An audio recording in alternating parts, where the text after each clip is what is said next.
بسم اللہ الرحمن الرحیم۔ السلام علیکم ورحمۃ اللہ وبرکاتہ۔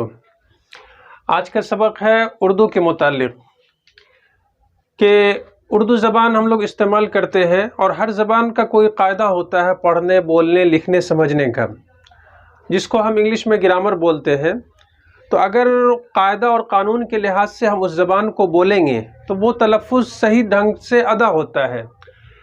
تو چلیے ہم بتاتے ہیں، یہ قواعد ہے۔ یہ قواعد جمع ہے، اس کا واحد آتا ہے قاعدہ۔ کسی زبان کو صحیح طور پر لکھنے، پڑھنے، بولنے، سمجھنے اور اس کے صحیح خوبی کو جاننے کے لیے جن اصول کی ضرورت ہوتی ہے اسے قواعد یعنی گرامر کہتے ہیں۔ یہ تو سمجھ میں آ گیا کہ یہ قاعدہ کی جمع ہے۔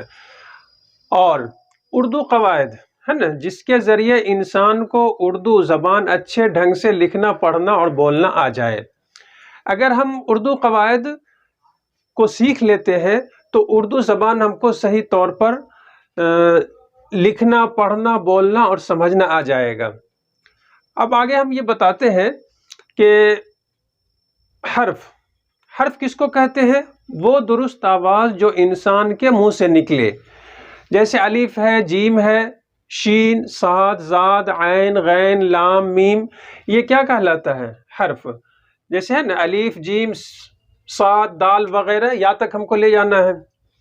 اب آگے ہم بتا رہے ہیں کہ حروف تہجی ہے نا، دوسری زبانوں کی طرح اردو زبان میں بھی حروف تہجی ہیں۔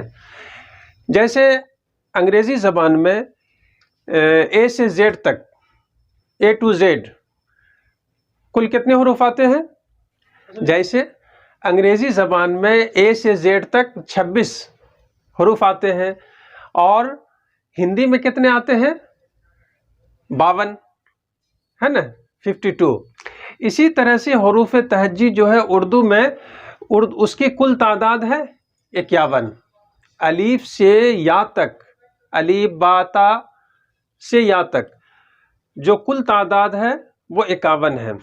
اب اس کی دو قسمیں ہیں حروف تہجی کی، ایک ہے مفرد اور ایک ہے مرکب۔ مفرد کس کو کہتے ہیں؟ مفرد جو اکیلا حرف ہو، ہے نا، ایسے حروف کو کہتے ہیں جو اکیلا اور تنہا ہو، جیسے شین ہے، صاد ہے، زاد ہے۔ تو الف سے یا تک مفرد حروف کتنے ہیں؟ 36 ہے، 36 ہے نا۔ اب مرکب کس کو بولتے ہیں؟ جو دو حرف سے مل کر کے بنا ہو اس کو مرکب بولتے ہیں، اور مفرد بولتے ہیں جو اکیلا اور تنہا ہو۔ اور اس کی تعداد کتنی ہے؟ 15 ہے۔ مرکب کی تعداد 15 اور مفرد کی تعداد یہ 36 ہے۔ تو جو دو حرف سے مل کر بنتے ہیں، جیسے مثال کے طور پر یہاں بتلا دیا گیا کہ یہ با ہے، تو با ایک مفرد حرف ہے۔ اب اس میں ہم دو چشمی ہا کو ملا دیے تو اب یہ دو حرف مل گیا اور یہ بن گیا بھا، جس کو ہم بھے بھی بولتے ہیں اور بھا بھی بولتے ہیں۔ تو مرکب حروف کی تعداد 15 ہے اور مفرد کی تعداد 36 ہے۔ تو یہ سمجھ میں آ گیا۔ اگر ہم اس کو صحیح ڈھنگ سے سمجھ لیتے ہیں، یاد کر لیتے ہیں، تو اردو زبان ہمارے لیے لکھنا، پڑھنا، بولنا، سمجھنا بالکل آسان ہو جائے گا۔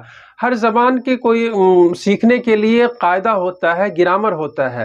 اگر ہم اس حساب سے، گرامر کے حساب سے اس زبان کو ہم استعمال کرتے ہیں تو ہم صحیح ڈھنگ سے تلفظ ادا کر سکتے ہیں، صحیح ڈھنگ سے پڑھ سکتے ہیں۔ اسی طرح سے یہ اردو کا قاعدہ ہے، اور اردو زبان کو صحیح لکھنے، پڑھنے، سمجھنے کے لیے ہم کو سب سے پہلے اس کا جاننا، سمجھنا ضروری ہے، تاکہ ہم اردو زبان کو صحیح طور پر بول سکیں، لکھ سکیں، پڑھ سکیں اور سمجھ سکیں۔ ٹھیک ہے، اگلا کلاس جو ہے انشاءاللہ یہ لفظ جس کو ورڈ بولتے ہیں اس کے بارے میں بتایا جائے گا۔